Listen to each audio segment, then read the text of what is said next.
Good morning friends. पिछले class में हम लोग बिलियंस हिंदी में एक तरह से कहें स्टार्ट किए थे और आज हम लोग उसी को आगे बढ़ाएंगे। पिछले क्लास में हम लोग बहुत सारा बात बिलियन के बारे में स्टडी किए थे कि बिलियन से कितना मार्क्स पूछा जाता है बिहार बोर्ड में, बिलियंस में कितना क्वेश्चन आता है, कहाँ से क्वेश्चन आता है, वो कितना इजी होता है, हम लोग सब देखें। आज हम लोग बिलियंस में दो टॉपिक्स का स्टडी करेंगे। एक विलायक का निर्धारण, दूसरा बिलियन की सांद्रता की इकाई। फ्रेंड्स, आप लोगों को मैं पिछले क्लास में बिलियन की परिभाषा बताए थे। क्या बताए थे? दो या दो से अधिक रासायनिक रूप से अक्रिय पदार्थ का समांगी मिश्रण को हम लोग बिलियन कहते हैं। दो ही बात उसमें हम लोग जिक्र किए थे, बहुत ज्यादा इंपॉर्टेंट था डेफिनेशन में। वो था एक, दोनों पदार्थ रासायनिक रूप से अक्रिय होना चाहिए, और दूसरा क्या था, दोनों पदार्थ का विलयन जो होना चाहिए वो समांगी होना चाहिए। समांगी कहने का मतलब ये समझाए थे कि किसी कंटेनर में जब हम लोग विलयन तैयार कर रहे हैं तो विलयन उस कंटेनर से किसी भी पॉइंट से, उस कंटेनर के किसी भी पॉइंट से हम लोग विलयन को एक चम्मच निकाल ले तो उसका जो उसमें कंपोजिशन होना चाहिए, उसमें जो स्वीटनेस होना चाहिए, उसमें जो प्रॉपर्टी होना चाहिए, सारे जगह के प्रॉपर्टी के समान होना चाहिए। तो हम लोग उसे कहेंगे समांगी मिश्रण कहेंगे। आज हम लोग जिन दो टॉपिक्स के बारे में स्टडी करने जा रहे हैं उसमें है विलायक का निर्धारण। पहला क्या है? विलायक का निर्धारण। दोस्त, हम लोग जनरली विलय फॉर द्विअंगी सॉल्यूशन, किस सॉल्यूशन के लिए? हम लोग द्विअंगीय सॉल्यूशन, मतलब ऐसा विलयन जो दो पदार्थ से मिलकर के बना है, उसमें हम एक पदार्थ को विलय कहते हैं और दूसरा पदार्थ को विलायक कहते हैं। वो उसमें हम लोग क्या देखते हैं कि सॉल्यूशन में जो अधिकतम मात्रा में उपस्थित है उसे हम लोग विलायक कह देते हैं। विलयन में जो कम मात्रा में उपस्थित है या न्यूनतम मात्रा में उपस्थित है उसे हम लोग विलय कह देते हैं। ये तो था विलयन, विलय और विलायक की जनरल परिभाषा। लेकिन दोस्त, यहां पे भी आपको क्या कर सकता है, कोई क्वेश्चन पूछ करके गलत साबित कर सकता है इसके बारे में। तो उस कंडीशन में हम लोग दो रूल्स पढ़ लेंगे जिसका बोर्ड में नहीं पूछा जाएगा, लेकिन ये रूल्स आपको लोग जनरली क्वेश्चन में उलझाने के लिए पूछ सकता है। तो क्या है? विलायक का निर्धारण। कैसे हम लोग विलायक का निर्धारण करेंगे? तो जनरली हम लोग पढ़े विलय और विलायक का परिभाषा क्या है? विलयन में न्यूनतम मात्रा में उपस्थित अवयव को विलय कहते हैं, विलायक विलयन में अधिकतम मात्रा में उपस्थित अवयव को विलायक कहते हैं। जैसे इसको प्रैक्टिकली अगर समझा जाए तो क्या कर रहे हैं? प्रैक्टिकली कहने का मतलब ये हुआ कि अगर हम लोग चीनी और पानी का एक विलयन तैयार किए हैं तो अगर पानी इसमें कितना हो गया, 5 kg में ही दोनों का रख रहे हैं, चीनी 2 kg है और पानी कितना है, 5 kg है। तो ऐसे केजी लीटर में भी नापते हैं, केजी में भी नापते हैं, तो हम लोग केजी में दोनों का यूनिट रख रहे हैं। तो चीनी यहाँ पर क्या हो जाएगा? विलय हो जाएगा क्योंकि ये न्यूनतम मात्रा में उपस्थित है, और पानी यहाँ पर क्या हो जाएगा? विलायक हो जाएगा क्योंकि यहाँ पे अधिकतम मात्रा में पानी उपस्थित है। ये तो था विलय और विलायक की जनरल परिभाषा। दोस्त, यहाँ से विलय और विलायक को मात्रा के आधार पर परिभाषित कर देना थोड़ा सा गलत हो जाता है। कैसे गलत हो जाता है वो यहाँ समझे। जैसे विलायक के निर्धारण में, विलायक के निर्धारण में क्या कर रहे हैं हम लोग? चीनी और पानी का क्या किए? दो पदार्थ लिए, चीनी और पानी का विलयन तैयार किए। चीनी और पानी का विलयन तैयार किए तो ये विलयन किस अवस्था में हुआ? चीनी आप जानते हैं ठोस अवस्था में पाया जाता है, पानी जानते हैं द्रव अवस्था में पाया जाता है। विलयन, अब हमारा विलयन किस अवस्था में तैयार हुआ? तो द्रव अवस्था में तैयार हुआ। दोस्त, ये बात को ध्यान से समझना है। चीनी सॉलिड ठोस अवस्था में, पानी द्रव अवस्था में, और विलयन जो तैयार किए वो किस अवस्था में आया? द्रव अवस्था में। तो अब यहाँ पे जो आपको मात्रा दे दिया गया है 60 ग्राम, 40 ग्राम पानी लिए, 60 ग्राम चीनी लिए, तो उस मात्रा के आधार पे आप कह दीजिएगा कि चीनी इसमें विलायक हुआ और पानी इसमें विलय हुआ, तो ये बात हो जाएगा गलत। ये बात हो जाएगा, क्या हो जाएगा दोस्त? गलत हो जाएगा। अब इस कंडीशन में हमको क्या करना है? विलायक किसको कहेंगे? पानी को कहेंगे। तो कैसे चेक करेंगे कि यहाँ पर कम मात्रा वाला भी विलायक हो गया? तो वो चेक करेंगे इस आधार पे, विलयन का अवस्था देखेंगे और सब्सटेंस में जिस दो सब्सटेंस से हम लोग विलय तैयार कर रहे हैं, विलयन तैयार कर रहे हैं, उसके अवस्था को देखेंगे। जिस सब्सटेंस का अवस्था विलयन की अवस्था के समान हो जाएगा उसी को हम लोग विलायक कहेंगे। थोड़ा सा समझेंगे, यहाँ पे क्या कर रहे हैं हम लोग?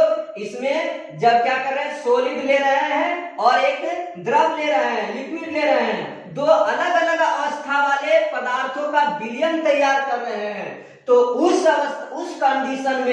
कंडीशन में हम लोगों को विलायक चेक करना है। तो क्या करेंगे? विलयन की अवस्था देखेंगे। विलयन का जो अवस्था होगा उसी में वही अवस्था अगर किसी सब्सटेंस से मिल रहा है तो उसको हम लोग, उसी सब्सटेंस को हम लोग विलायक कहेंगे। ऐसे सिंपल में कहेंगे दो अलग अलग अवस्थाओं वाले पदार्थ से तैयार विलयन में विलायक का निर्धारण विलयन के अवस्था के आधार पर करते हैं। विलयन का अवस्था जो होता है वही विलायक की अवस्था होता है, यानी विलयन का अवस्था द्रव है तो इस दो अलग अलग पदार्थ में पानी का अवस्था यहाँ पे द्रव है, तो ये दोनों समान है, तो यहाँ पे पानी क्या हो गया? विलायक हो गया। अब दूसरा हम लोग देख रहे हैं, दूसरा एग्जांपल क्या देख रहे हैं? दूसरा एग्जांपल देख रहे हैं हम लोग इथाइल अल्कोहल। खूब पानी में मिला के दारू पीता है लोग, क्या? तो यहाँ पे देखना है, क्या देखना है? इथाइल अल्कोहल और पानी। 10 ml इथाइल अल्कोहल में 20 ml पानी पिला दिए, मजा नहीं आएगा क्या? कि मजा आएगा? भाई हम पिए नहीं है इसलिए पता नहीं हमको मजा आएगा कि नहीं आएगा। तो यहाँ पे हम लोग क्या किए? एक विलयन तैयार कर रहे हैं जिसमें 10 ml इथाइल अल्कोहल मिलाए और 20 ml क्या मिलाए? पानी मिलाए। विलयन हमारा किस अवस्था में रहेगा? द्रव अवस्था में ही रहेगा। क्योंकि दोनों द्रव है, इथाइल अल्कोहल भी द्रव है, पानी भी द्रव है, हमारा विलयन भी तैयार होगा द्रव अवस्था में। तो इस कंडीशन में हम लोग विलायक किसको कहेंगे? जो अधिकतम मात्रा में पाया जाएगा। क्या कहेंगे? जो अधिकतम मात्रा में पाया जाएगा उसको विलायक कहेंगे। तो अब क्या समझना है यहां से? जब दो समान अवस्था वाले, दो समान अवस्था कहने का मतलब दोनों का अवस्था द्रव हो, दोनों का अवस्था कैसा हो? द्रव हो, तो दो समान अवस्था वाले तैयार विलयन में विलायक वो कहलाएगा जिसका मात्रा अधिक हो। दो समान अवस्था वाले पदार्थ से तैयार विलयन में विलायक वो कहलाएगा जिसका क्या हो? मात्रा अधिक हो। और यहाँ पे दो असमान अवस्था वाले पदार्थों से तैयार विलयन में विलायक वो कहलाएगा जिसका अवस्था विलयन के अवस्था के समान हो, जिसका स्टेट करने का मतलब क्या देख रहे हैं? पानी का स्टेट कैसे हो गया? लिक्विड है, द्रव है। चीनी का स्टेट कैसा है? सॉलिड है। जिसका अवस्था विलयन की अवस्था के समान हो उसे हम लोग क्या कहेंगे? विलायक कहेंगे।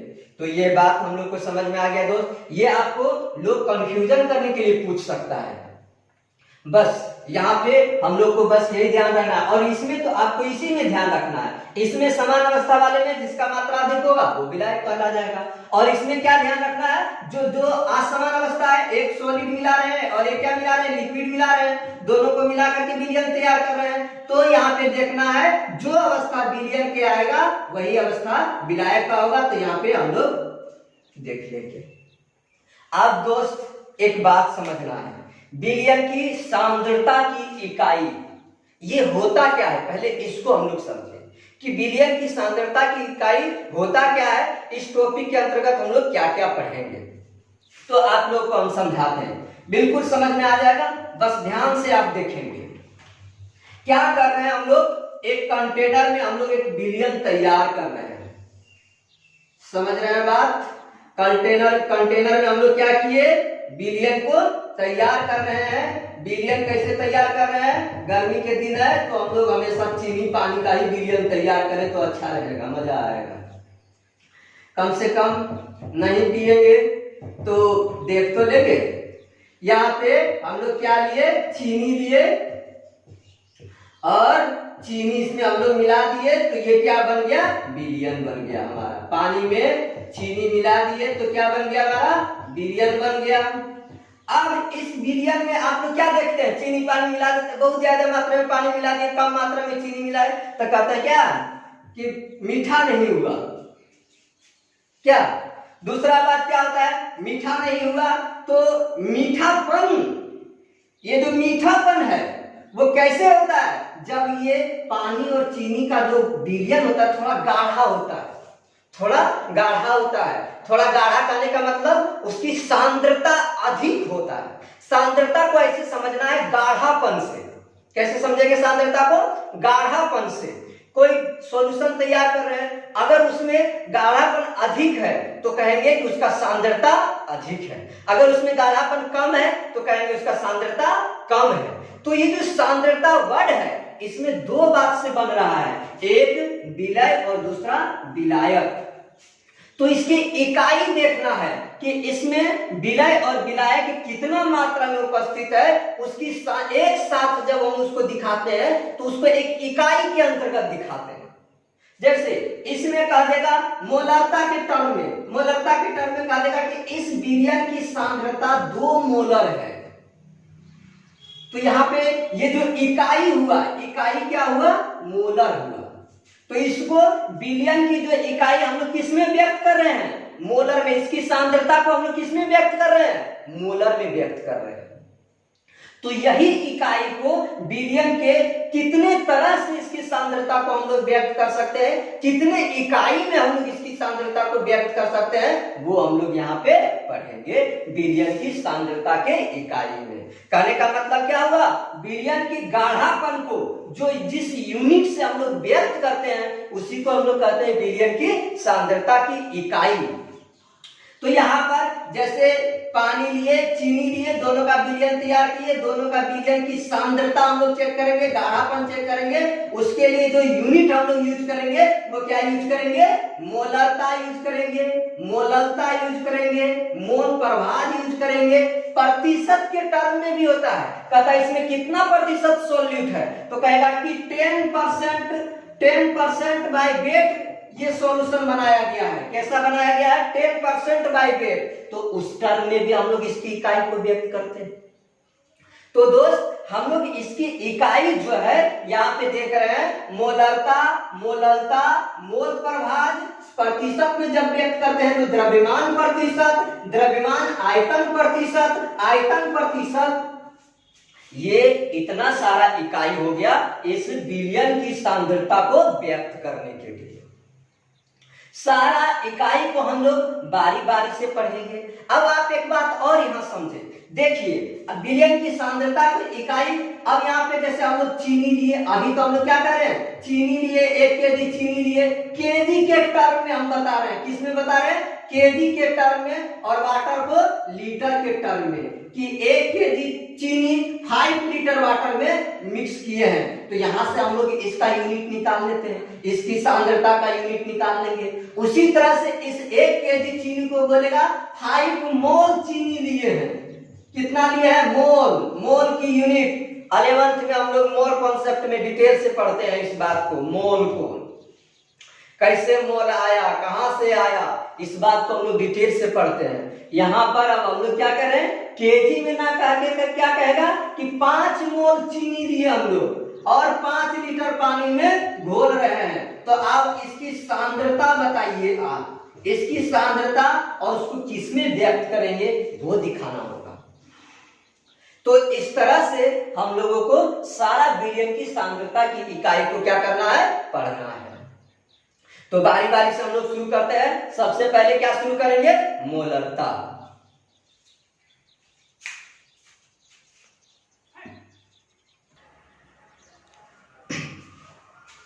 हाँ तो दोस्त हम लोग शुरू करते हैं क्या? मोलरता बताते हैं, फिर मोलरता। देखिए ये दोनों इकाई है क्या, विलयन की सांद्रता को व्यक्त करने की इकाई। तो इस दोनों इकाई में सबसे पहले हम लोग ये देखते हैं कि विलयन में विलय को किस यूनिट में लिया गया है और विलायक को किस यूनिट में लिया गया है, पहले ये समझिए। उसके बाद यहां से हम आपको डेफिनेशन इजीली वे में समझा देंगे। देखिए विलयन में हम लोग क्या किए हैं, विलायक यानी जो पानी लिए हैं, पानी हो गया विलायक, तो क्या कहेंगे, पानी और चीनी का विलयन तैयार की पहले। अब देखिए मोलरता, मोलरता क्या करें, मोलरता, मोलारिटी। तो विलयन में हम लोग ये विलयन तैयार किए, इसमें चीनी लेकर के, चीनी ले रहे हैं, तो चीनी अब यहाँ किस में ले रहे हैं, केजी में नहीं, मोल में। तो हम लोग क्या कर रहे हैं, 5 मोल शुगर लिए, चीनी लिए, 5 मोल चीनी, और यहाँ पे पानी में मिला दिए, पानी मेरा मान लिया जाए 5 लीटर है। तो हमारा ये विलयन तैयार हो गया। विलयन का आयतन, ये टोटल विलयन का आयतन हमारे पास कितना हो गया, 5 लीटर। क्या कह रहे हैं हम, यहाँ पे ये नहीं कह रहा है कि हम लोग पानी दिए हैं 5 लीटर, ये हम लोग 5 मोल चीनी पानी में जब मिलाए तो हमारा जो विलयन तैयार हुआ वो हुआ 5 लीटर का। 5 लीटर आयतन हो गया इस पूरे विलयन का।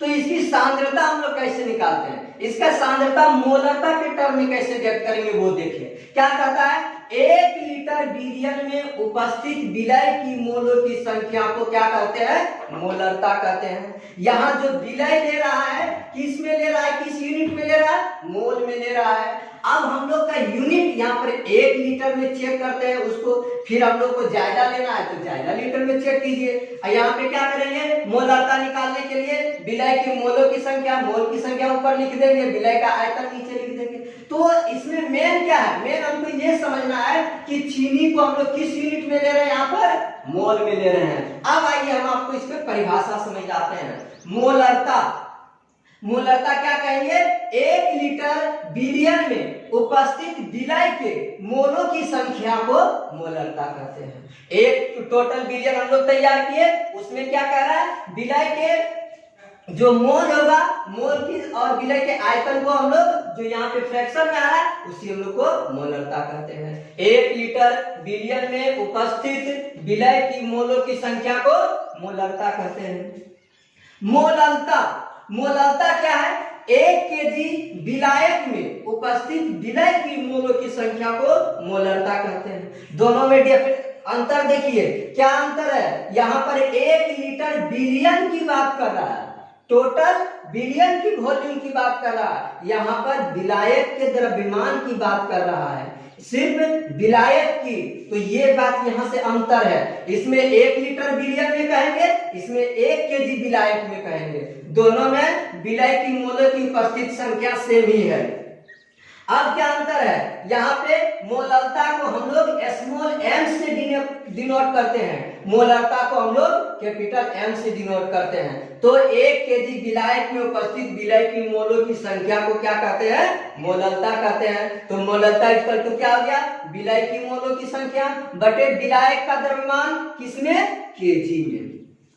यूनिट देखिए, मोलरता का भी यूनिट यहाँ पर क्या हो गया, मोल जो लिए विलय लिए किसमें, मोल में। विलय का आयतन का यूनिट क्या होता है, लीटर में, तो मोल पर लीटर हो गया। इसी को इस तरह से भी हम लोग लिख सकते हैं, मोल पर लीटर। इसको हम लोग मोल लीटर इनवर्स के टर्म में भी लिखा रहेगा कहीं पे आपको। तो अब मोलरता की इकाई देखिए, मोल पर केजी, यहाँ पे क्या है, विलय किसमें लिए है, मोल में, विलय का द्रव्यमान किसमें है, केजी में, तो केजी द्रव्यमान का यूनिट केजी, यहाँ पे मोल पर केजी। तो यहाँ पर क्या, इसको इस तरह से भी लिख सकते हैं, मोल केजी, इसको हम लोग इस तरह से भी लिख सकते हैं, मोल केजी इनवर्स। एक बात और बताएं, मोलरता को डिनोट किससे करते हैं, कैपिटल M से। यहां से समझे, मोलारिटी, रीटी मतलब रोटी, लीटी मतलब छोटा लीटी, तो रोटी को बड़ा होता है तो उसको बड़ा कैपिटल M से डिनोट करेंगे।